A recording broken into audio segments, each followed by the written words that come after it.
तो हेलो दोस्तों, welcome to हॉररलैंड। तो आज जो मूवी मैं आपके लिए एक्सप्लेन करने वाला हूँ उस मूवी का नाम है 13 कैमरास। ये मूवी बहुत ही ज़्यादा सस्पेंस से भरी मूवी है और ये बहुत ही थ्रिलिंग मूवी है, तो वीडियो को एंड तक ज़रूर बनाई रहिएगा।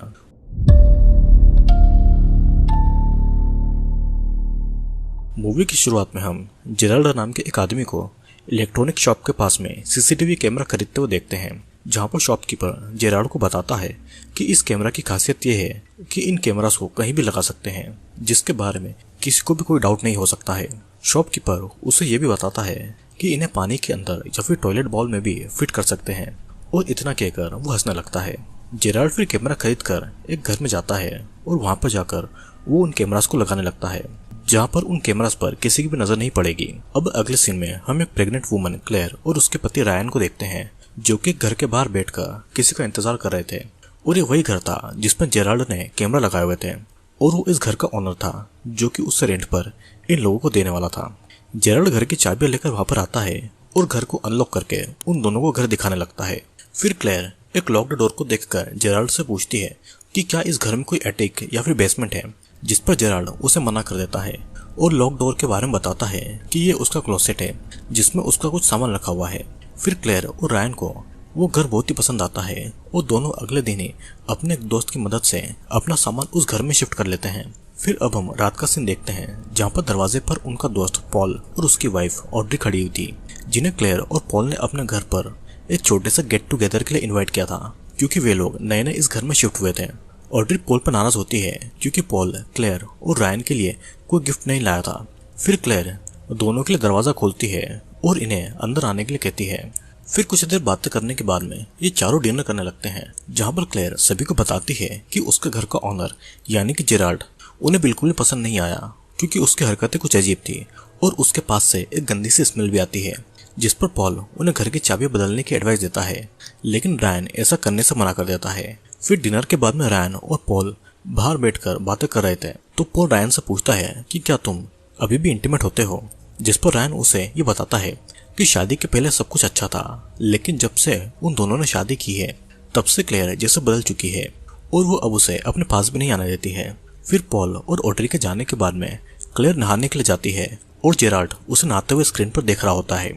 फिर नेक्स्ट डे क्लेयर अपने दोस्त के साथ में बाहर चली जाती है और रायन अपनी असिस्टेंट हैना को घर पर लेकर आता है, जिसके साथ में उसका अफेयर चल रहा था। हैना रायन की वाइफ यानी कि क्लेयर के बारे में जानती थी, लेकिन फिर भी वो रायन के साथ में रिलेशनशिप में थी।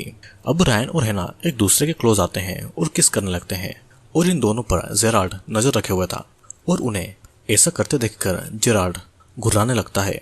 फिर ये दोनों एक साथ नहाने लगते हैं और हैना रायन से पूछती है कि तुम अपनी वाइफ को हमारे बारे में कब बताने वाले हो, जिस पर रायन उसे ये कहता है कि अभी तो बिल्कुल भी नहीं, क्योंकि अभी वो प्रेग्नेंट है। अब रात होती है और जब क्लेयर और रायन टीवी देख रहे थे तो उन्हें उनके पेट डॉग के भौंकने की आवाज आती है। जब रायन बाहर जाकर देखता है तो वहां पर कोई नहीं था, लेकिन उनका कुत्ता फिर भी भौंक रहा था, जिसे वे दोनों इग्नोर कर देते हैं। अब अगली सुबह क्लेयर घर में एक फ्रेम लगाने की जिद करती है, लेकिन उनके पास हैमर और कील नहीं थी, तो रायन उस क्लोसेट को खोलने की कोशिश करता है कि शायद उसमें हैमर या फिर कीलें मिल जाए। लेकिन जब वो उस दरवाजे को खोलता है तो उसे पता चलता है कि वो क्लोसेट नहीं बल्कि एक बेसमेंट है, जिसके बारे में जेराल्ड ने उसे झूठ कहा था। अब अगले दिन दोनों अपने कामों से घर से बाहर चले जाते हैं और उनके एब्सेंस में जेराल्ड फिर से घर पर आता है, और इस बार जेराल्ड उनके पेट डॉग के खाने के लिए एक फूड पैकेट लेकर आता है, जिससे कि वो उसके ऊपर भूखे नहीं। जेराल्ड ने उनके घर के हर कोने में कैमरा लगाकर रखे हुए थे, यहाँ तक कि उनके बेडरूम और बाथरूम में भी, जिसके बाद में वो घर के बैकयार्ड में बने स्विमिंग पूल में भी कैमरा लगाकर आ जाता है। फिर बाथरूम में जाकर क्लेयर के कपड़ों को सूंघता है और उसके टूथब्रश को गंदे तरीके से यूज करने लगता है। अब रात में जब दोनों अपने घर पर वापस आते हैं तो क्लेयर ब्रश करने के लिए बाथरूम में जाती है, जहाँ पर उसे उसके ब्रश में से गंदी सी स्मेल आती है, जिसके बारे में वो रायन को बताती है। फिर नेक्स्ट डे फिर से हैना रायन के साथ में उनके घर पर आती है, जब क्लेयर अपने घर पर नहीं थी। हैना रायन से क्लेयर को उनके बारे में बताने के लिए जिद करने लगती है, लेकिन किसी तरह रायन उसे नहीं बताने के लिए कन्विंस कर लेता है, जिसके बाद में वे दोनों पूल में एंजॉय करने लगते हैं। और उनकी बातों से हमें पता चलता है कि क्लेयर रायन से 2 साल बड़ी है और अब उन दोनों की आपस में नहीं बनती है, जिस वजह से रायन उसके साथ में खुश नहीं है और वो हैना के करीब आ गया। फिर इसके बाद में रायन हैना को पूल में लेकर आता है और ये दोनों पानी के अंदर ही इंटीमेट होते हैं, और पानी के अंदर कैमरा लगा हुआ था तो जेराल्ड उन्हें कैमरा में देख रहा था। फिर अब रात में रायन और क्लेयर सो रहे थे, तो रायन के मना करने के बाद भी रायन के फोन पर हैना का टेक्स्ट आ जाता है, जिससे कि रायन गुस्से में आकर हैना को कॉल करके चिल्लाने लगता है। हम देखते हैं कि जब भी क्लेयर और रायन अपने घर पर नहीं होते हैं तो जेराल्ड उनके घर में घुस आता है और हर बार ही उनके डॉग के लिए कुछ खाने के लिए लेकर आता है, जिससे कि वो उसका ट्रस्ट जीत सके। अब उसी रात को हैना किसी काम के बहाने रायन के घर पर पहुंच जाती है, लेकिन उस वक्त क्लेयर घर पर अकेली होती है और कुछ ही देर में वहां पर रायन आ जाता है और हैना को बाहर छोड़कर आता है, जिसके बाद में क्लेयर और रायन इंटीमेट होते हैं।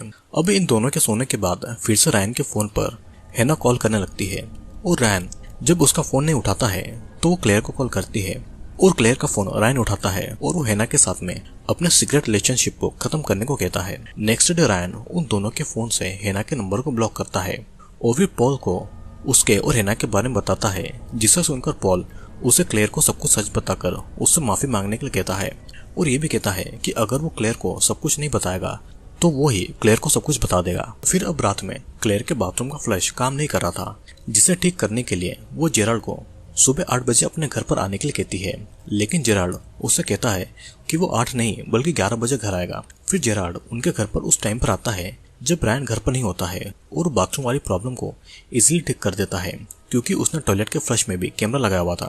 फिर वो क्लेयर से पूछता है कि उसके पेट में लड़की है या लड़का, जिस पर क्लेयर उसे कहती है कि ये एक सीक्रेट है जिसके बारे में हमने किसी को भी नहीं बताया है। और ये सुनकर जेराल्ड बहुत अजीब तरीके से क्लेयर के पेट पर हाथ लगाकर कहता है कि इसमें एक लड़की है, और ये सुनकर क्लेयर चौंक जाती है। फिर जब क्लेयर कॉल पर बातें करते हुए पूल के पास में जाती है तो वहां पर उसे एक लड़की की रिंग मिलती है। उस रिंग को देखकर उसे कुछ शक होता है। जब वो रायन से उसके बारे में पूछती है तो वो उसे कुछ नहीं बताता है। फिर उसके फोन पर फिर से हैना को कॉल आता है, जिससे बात करने के लिए वो बाहर जाता है। हैना उससे कहती है कि वो उसकी वाइफ को सब कुछ बताने के लिए उसके घर पर आ रही है, और ये सुनकर रायन डर जाता है और क्लेयर को लेकर किसी रेस्टोरेंट में डिनर के लिए चला जाता है। हैना उनके घर पर आती है और रायन को कॉल करके कहती है कि वो उसकी वाइफ से मिले बिना यहाँ से नहीं जाएगी। जेराल्ड उसे कैमरा में देख रहा होता है और वो भी रायन के घर पर आ जाता है, जिसके बाद में वो हैना को पीछे से पकड़ लेता है और उसके मुंह पर टेप लगाकर उसे बेसमेंट में बंद कर देता है। फिर इसके बाद में वो उसकी कार को ठिकाने भी लगाकर आ जाता है। अब हैना को घर से भगाने के लिए रायन पॉल को अपने घर पर भेजता है, लेकिन उसे हैना कहीं नहीं मिलती है, जिसके बारे में कॉल करके वो रायन को बता देता है। फिर इधर रायन क्लेयर का फोन चेक करता है, जिसमें अभी भी हैना के मिस्ड कॉल थे। क्लेयर हैना से बात नहीं कर पाए, इसलिए वो उसके फोन को पानी में गिराकर उसे खराब कर देता है। फिर अब जेराल्ड फिर से उनके घर पर आता है और दरवाजा खोलकर बेसमेंट में आ जाता है, जहाँ पर उसने हैना को चेन से बांध कर रखा हुआ था। जेराल्ड हैना के लिए बर्गर लेकर आता है और उसे खाने के लिए देता है, लेकिन हैना वो बर्गर खाना नहीं चाहती थी। फिर वो ऊपर जाकर क्लेयर के लिए कपड़े लेकर आता है और हैना से कहता है कि वो उसे कल नहलाएगा। अब अगले दिन ऑड्री क्लेयर के घर पर आती है तो वो क्लेयर को रायन और हैना के अफेयर के बारे में सब कुछ बता देती है, जो भी उसे पॉल ने बताया था। फिर जब रायन घर पर वापस आता है तो क्लेयर उसका सामान बैग में पैक करके बाहर पटक देती है और उसे घर से निकाल देती है। अब फिर रात में जब क्लेयर अपने घर पर अकेली थी और जब वो नहाने के लिए जाती है तो जेराल्ड घर में घुस जाता है, क्योंकि उसने कैमरा में देख लिया था कि हैना ने खुद को छुड़ा लिया है और वो किसी भी तरीके का कोई रिस्क नहीं लेना चाहता था, और वो हैना को फिर से चेन से बांधकर वहां से चला जाता है। अब अगले दिन जब क्लेयर रायन का सामान समेट रही थी तो बाहर उसकी नजर कैमरा पर जाती है और वो रायन को घर पर बुलाकर उसे दिखाती है।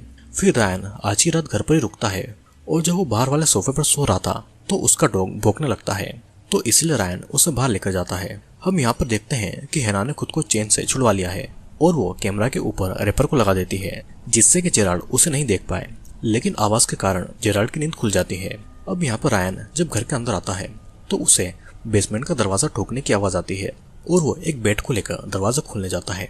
जब वो दरवाजे को खोलता है तो उसके अंदर से हैना बाहर आती है और वो उन्हें सारी बातें बताती है। फिर वो हैना और क्लेयर को बाथरूम में छुपाकर पुलिस को कॉल करने के लिए कहता है और वो खुद जेराल्ड से लड़ने के लिए जाता है। यहाँ पर जेराल्ड उनके घर का फ्यूज कट कर देता है, जिससे कि पूरे घर में अंधेरा हो जाता है। और अब जेराल्ड घर के अंदर आकर रायन के सिर पर हैमर से मारकर उसे मौत के घाट उतार देता है।